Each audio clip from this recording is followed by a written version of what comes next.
दोस्तों आज फिर लेके आई हूँ एक बहुत ही खूबसूरत और दिलचस्प कहानी। सुनिएगा ज़रूर। एक बार की बात है, एक गांव में भानु नाम का एक व्यक्ति अपनी पत्नी मिथिला के साथ रहता था। भानु बहुत ही मेहनती आदमी था, मगर किस्मत कभी उस पर मेहरबान होती ही नहीं थी। पहले तो भानु ने खेती करना शुरू किया और यह उम्मीद लगाई कि उसकी गरीबी मिटेगी, मगर फिर तेज़ बारिश की वजह से खेतों में सारी फसल खराब हो गई। इसके बाद अब भानु ने फल तोड़कर बेचना शुरू किया था। एक दिन सुबह सुबह भानु ने अपनी पत्नी मिथिला से बोला, अरे भाग्यवान, मैं जंगल जा रहा हूँ ताज़े फल तोड़कर लाने के लिए। उम्मीद करता हूँ इस बार मेरा काम चल जाएगा। मिथिला बोली, हाँ हाँ, हर बार हम यही उम्मीद तो करते हैं, लेकिन होता कुछ और ही है। पता नहीं क्यों, लेकिन आप जिस काम को हाथ लगाते हैं उसमें ही नुकसान हो जाता है। जब आपने मजदूरी शुरू की तो लोगों ने मजदूर रखना ही बंद कर दिया था। भानु बोला, अरे कम से कम तुम तो शुभ शुभ बोलो। वैसे भी पूरा गांव अब मुझे मनहूस मानने लगा है। मेरी किस्मत खराब है, यह मैं मानता हूँ, परंतु मैं जीना तो नहीं छोड़ सकता। मिथिला बोली, उफ, आप और आपकी बातें। अच्छा, अब आप जाइए, जल्दी आ जाइएगा। और हाँ, मैंने ये 2 रोटी अचार के साथ बांधी हैं। जंगल में भूख लगे तो खा लेना। हाँ हाँ, लाओ। वहाँ जंगल में तो पानी भी बहुत मुश्किल से मिलता है। ये रोटियाँ बहुत काम आएंगी। थोड़ा पानी भी दे दो। भानु रोटी और पानी लेकर जंगल निकल पड़ता है। काफ़ी देर चलने के बाद वह जंगल के उस हिस्से में पहुँचता है जहाँ पेड़ों पर फल लगे हुए थे। चलो, आखिरकार मैं जंगल पहुँच ही गया। यहाँ तो काफ़ी फल लगे हुए हैं और यह सब कितने रसीले भी दिख रहे हैं। जल्दी से टोकरी में भर कर जमा कर लेता हूँ, फिर यहीं से बाज़ार चलूँगा। थोड़ी देर में वह टोकरी भरकर फल तोड़कर जमा कर लेता है और थक कर एक पेड़ के नीचे बैठ जाता है। ठंडी हवा और हल्की हल्की धूप में बैठकर भानु को बड़ा अच्छा लग रहा था। फिर भानु सोचने लगा, इस बार मेरे फल बेचने से फ़ायदा भी होगा और यह काम अच्छे से चल जाएगा। तभी भानु को भूख लगती है। भानु मिथिला की बांधी हुई 2 रोटियां और अचार निकालकर खाने लगता है कि तभी झाड़ियों में से निकलकर एक बहुत ही सुंदर खरगोश भानु के सामने आ जाता है और भानु उसे देखकर कहने लगा, अरे मैं तो डर ही गया, लेकिन तुम तो बस एक छोटे से प्यारे से खरगोश हो। खरगोश भानु को देखकर उसके पास आ जाता है और भानु भी उसे प्यार से सहलाने लगता है। तुम तो बड़े ही प्यारे हो दोस्त, लो एक रोटी खाओ, तुम भी बड़े भूखे लगते हो। मैं जानता हूँ इस बेस्वाद रोटी में तुम्हें कोई आनंद नहीं आ रहा होगा, मगर मेरे पास अभी कुछ और भी नहीं है। खरगोश बोला, दोस्त कोई बात नहीं, मैं जंगल में भटक रहा था, इसलिए मुझे भूख बहुत ज़्यादा लगी थी। तुम्हारी ये रोटी भी इस वक्त मेरे लिए अच्छे खाने से कम नहीं है। भानु बोला, अच्छा सच में? तो फिर तुम मेरे साथ चलो दोस्त, मैं यह फल बाज़ार में बेचने जा रहा हूँ। यदि मुझे फ़ायदा हुआ तो मैं वाकई तुम्हें अच्छा खाना खिलाऊंगा। भानु खरगोश को बड़े प्यार से सहलाने लगता है और इसके बाद वह अपनी टोकरी उठाकर बाज़ार की तरफ चल देता है। खरगोश भी भानु के पीछे पीछे आने लगता है। बाज़ार पहुंचकर भानु अपने फल की टोकरी ज़मीन पर रखकर लोगों को आवाज़ लगाता है, ले लो, ताज़े ताज़े रसीले फल ले लो, सीधा जंगल से लेकर आया हूँ, मीठे मीठे फल ले लो। वैसे तो भानु के पास ज़्यादा लोग नहीं आते थे, परंतु आज भानु के पास बैठे इतने प्यारे खरगोश को देखकर कई लोग आकर्षित हो जाते हैं और फल लेने आ जाते हैं। आने वाले ग्राहक कहने लगते हैं, अरे वाह, इतना सुंदर खरगोश तो मैंने आज तक नहीं देखा। यह तुम्हारे पास कैसे आया भानु? भानु बोला, ये मेरा नया साथी है, आज ही मुझे जंगल में मिला। आप बताइए कितने फल दूँ? हाँ हाँ, लाओ, 2 दर्जन केला दे दो। फिर वे वहाँ कई बच्चे भी खरगोश को देखने के लिए भानु के फलों के पास भीड़ जमा करके बैठे रहते हैं और फिर उसी तरह से भानु के सारे फल बिक जाते हैं और उसे वाकई में बहुत अच्छा मुनाफा होता है। यह देखकर भानु भी हैरान था। दोस्त, लगता है तुम मेरे लिए शुभ हो। देखो तो आज मेरे सारे फल कितनी जल्दी बिक गए और मुझे कितना फ़ायदा भी हुआ। फिर भानु अपने नए साथी के लिए ताज़ी गाजर खरीदता है और बाकी बचे हुए पैसे लेकर घर पहुंच जाता है। घर पहुंचते ही मिथिला बोली, अरे आ गए आप, कैसा रहा आज का दिन? कुछ फ़ायदा हुआ या नहीं? हाँ हाँ, अरे भाग्यवान, तुम विश्वास नहीं करोगी, आज मुझे फ़ायदा हुआ बहुत सारा। ये लो बचे हुए पैसे। तभी भानु के साथ खरगोश को देखकर मिथिला चौंक जाती है। अरे ये खरगोश कहाँ से उठा लाए आप? यह तो मुझे जंगल में मिला था। मिथिला, देखो ना कितना सुंदर और प्यारा है यह, मैं इसे अपने साथ रखना चाहता हूँ। देखो ना, मैं इसके लिए गाजर भी खरीद के लाया हूँ। मिथिला बोली, हे भगवान, तुम्हारा दिमाग तो ठीक है। अरे जो पैसे मिले उनमें से आधे की तो तुमने इस खरगोश के लिए गाजर खरीद ली। मैं नहीं जानती, अभी के अभी इसे घर से बाहर करो। क्या? मगर मिथिला, मैं ऐसा नहीं कर सकता। बाहर कितना खतरा होता है, किसी जानवर ने इसे कुछ कर दिया तो? नहीं नहीं, मैं इसे बाहर नहीं निकाल सकता। अरे इसकी वजह ही से तो मुझे आज इतना फ़ायदा हुआ। तुम बावले हो गए हो। भला एक खरगोश से तुम्हें फल बेचने में क्या फ़ायदा हुआ? मैं नहीं जानती। तुम कल जहाँ से इसे लाए हो वहीं छोड़कर आओगे, बस। भानु मिथिला को समझाने की बहुत कोशिश करता है, किंतु मिथिला नहीं मानती। इसलिए भानु को भी हार माननी पड़ती है। भानु रात में जब वह खरगोश को गाजर खिलाने जाता है तो खरगोश से कहता है, प्यारे खरगोश, मुझे माफ़ करना, कल मुझे तुम्हें जंगल में वापस छोड़ना पड़ेगा। खरगोश ये सुनकर बड़ा दुखी हो जाता है, लेकिन वह दोनों और कर भी क्या सकते थे। अगले ही दिन सुबह सुबह जब भानु फल तोड़ने जंगल जाता है तो खरगोश भी अपने साथ ले जाता है और उसे वहीं छोड़ देता है। माफ़ करना दोस्त, मगर हाँ, तुम बिल्कुल चिंता मत करना। मैं तुमसे मिलने कल ज़रूर आऊँगा और तुम्हारे लिए कुछ खाने को भी लेकर आऊँगा और तुम मुझे यहीं मिलना, ठीक है ना? यह कहकर भानु खरगोश को वहीं छोड़ देता है और फल तोड़कर बाजार चला जाता है। लेकिन आज बाजार में भानु के फल बिल्कुल नहीं बिकते। पहले ही भानु खरगोश की चिंता में परेशान था और फिर फल ना बिकने से वह और भी ज़्यादा परेशान हो जाता है। भालू सोचने लगता है, ये क्या, आज तो एक भी फल नहीं बिका। रात भर में यह सब फल अब खराब भी हो जाएंगे, मेरी सारी मेहनत बेकार चली जाएगी। यही सब सोचते हुए भानु घर लौट आता है। उसे यूं उदास देखकर, उसकी फलों से भरी टोकरी देखकर मिथिला सारी बातें समझ जाती है। हे भगवान, यानी आज फिर एक फल नहीं बिका।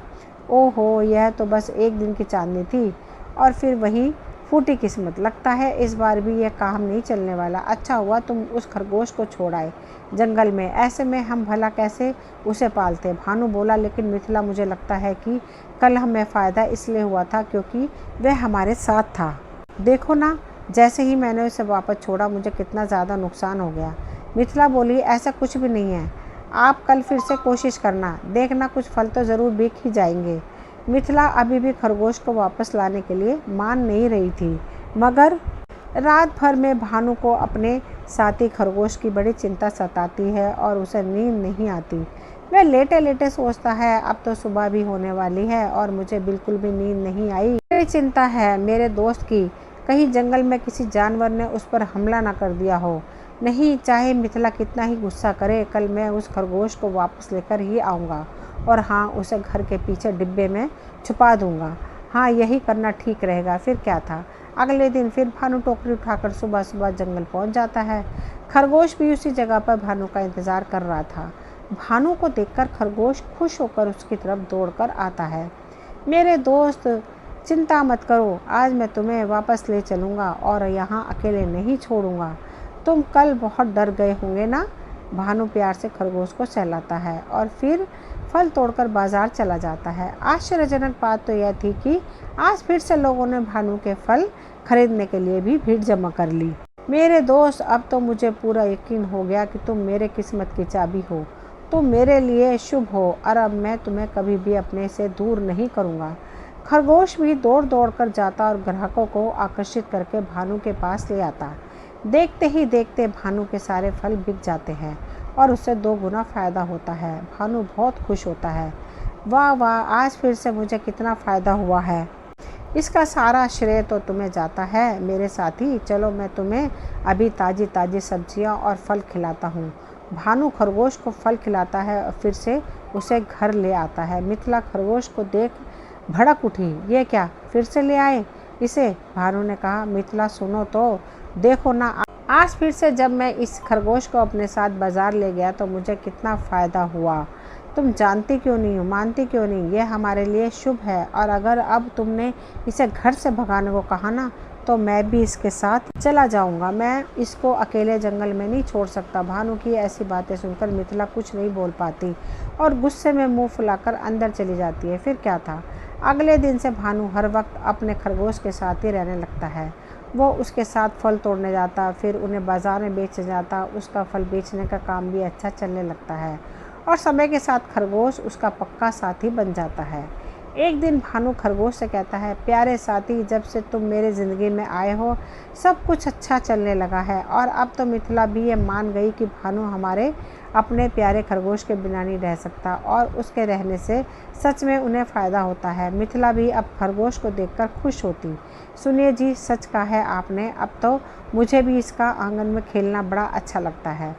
भानु और मिथिला अपने घर के आंगन में बैठकर खरगोश से बातें कर रहे थे कि तभी कुछ सैनिक अचानक से उनके घर में आ जाते हैं और एक जाल खरगोश के ऊपर फेंक देते हैं। यह देखकर मिथिला और भानु चौंक जाते हैं। अरे अरे, कौन है आप और आपने मेरे खरगोश पर यह जाल क्यों डाला? सैनिक बोला, सुनो बेवकूफ़ आदमी, ये एक शाही खरगोश है और हमें इसे पूरे 1 महीने से खोज रहे थे। तुम ही हो वो जिसने इसे महल से चुराया था। जल्दी से इसे पकड़ लो। और उसे ज़बरदस्ती अपने साथ ले जाने लगते हैं। एक सैनिक खरगोश को जाल सहित उठा लेता है और उसे भी अपने साथ ले जाता है, किंतु यह सब होते हुए देखकर मिथिला बहुत घबरा जाती है। अरे ये क्या हो रहा है? इन दोनों को छोड़ दो। उन दोनों को कहाँ ले जा रहे हो? हमने इस खरगोश को नहीं चुराया था, यह तो हमें खुद मिला था। भानु ने भी कहा, हाँ हाँ छोड़ दो मुझे। लेकिन सैनिकों ने भानु और मिथिला की एक बात नहीं सुनी और भानु और खरगोश को पकड़कर अपने साथ ले जाते हैं। महल पहुंचकर सैनिक भानु और जाल में बंद खरगोश को महाराज के सामने प्रस्तुत करते हैं। महाराज उन्हें देखकर कहने लगे, अच्छा तो यही है वह शातिर चोर जिसने राजकुमारी चंद्रिका का शाही खरगोश चुराया। सैनिक बोला, जी महाराज, हमने इस खरगोश को गांव में पकड़ा। यह इसी आदमी के घर में था। गांव वालों ने भी खरगोश को इसके साथ कई बार बाजार में देखा है।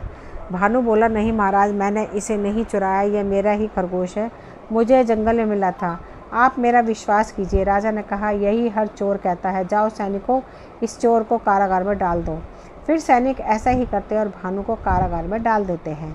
यह सब होता हुआ देखकर खरगोश भी बहुत दुखी होता है। फिर महाराज खरगोश को राजकुमारी चंद्रिका के पास ले जाते हैं।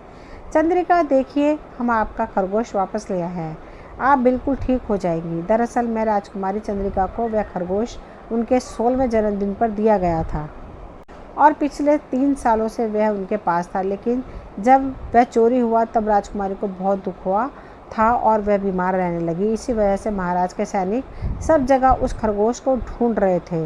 राजकुमारी चंद्रिका अपने खरगोश को पाकर खुश होते हुए बोली, पिताजी, आपको विश्वास नहीं होगा कि मैं अपने प्यारे खरगोश को देखकर कितनी खुश हूँ, लेकिन यह क्या, आपने इसे जाल में क्यों कैद किया?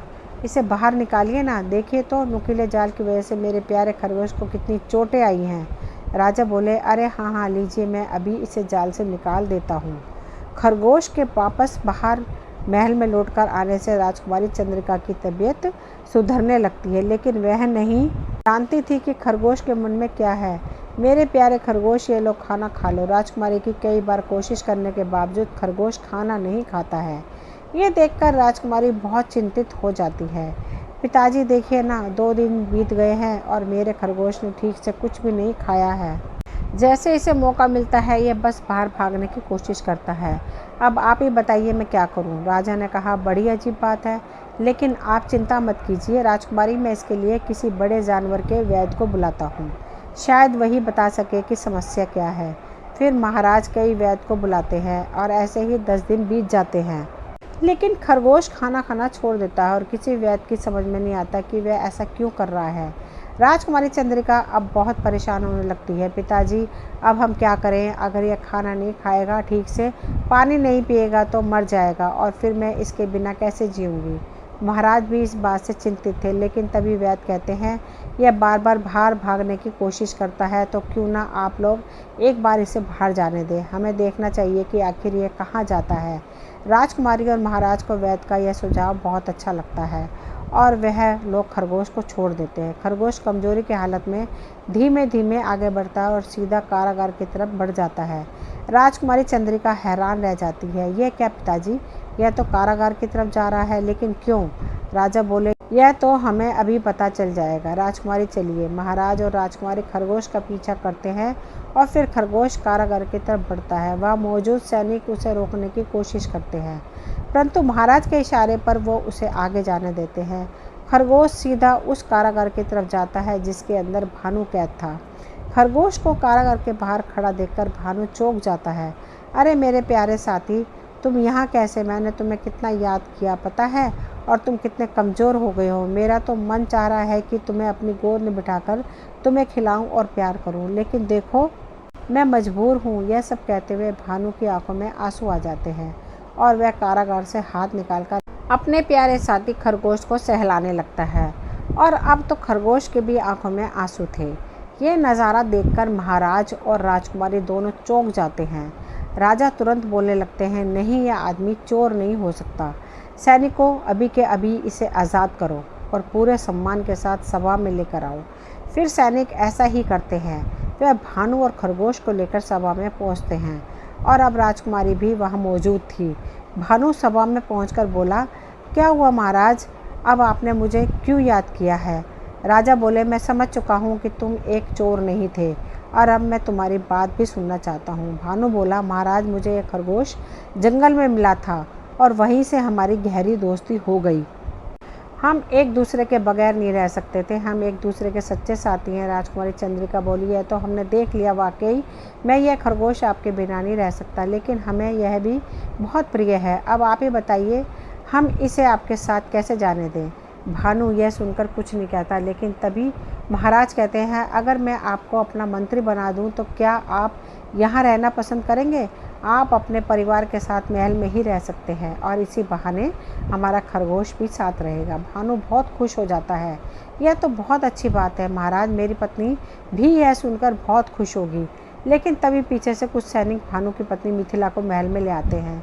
भानु अपनी पत्नी को देखकर खुश होते हुए बोला, अरे मिथिला, तुम यहाँ? मिथिला भी खुशी से भानु को देखकर दौड़कर उसके पास खड़ी हो जाती है। तभी सैनिक ने कहा, महाराज, पिछले 10 दिनों से यह रोज़ महल के बाहर आकर अपने पति से मिलने का इंतज़ार करती थी। आज भी यहाँ आई थी और जब हमें पता चला कि आपने भानु को आज़ाद कर दिया तो हम इसे अंदर महल में ले आए। महाराज को यह सुनकर अपनी गलती का एहसास होता है और फिर वही माफ़ी मांगते हुए भानु और मिथिला से कहते हैं, आप दोनों हमें माफ़ कर दीजिए। हमारी गलतफहमी की वजह से आपको बहुत तकलीफ़ उठानी पड़ी, लेकिन हम गलती का प्रायश्चित करेंगे। आप दोनों यहीं रहेंगे, इसी महल में। फिर भानु और मिथिला भी महाराज को माफ़ कर देते हैं और भानु अपने साथी खरगोश के साथ खुशी खुशी रहने लगता है। दोस्तों, ये थी आज की कहानी। मुझे पूरी उम्मीद है कि आप सभी को ये कहानी पसंद आई होगी। अगर कहानी पसंद आई हो तो प्लीज़ चैनल को सब्सक्राइब करें, वीडियो को लाइक शेयर करें, कमेंट करें। मिलती हूँ अगली कोई नई कहानी लेकर। कहानी सुनने के लिए आप सभी का तहे दिल से शुक्रिया।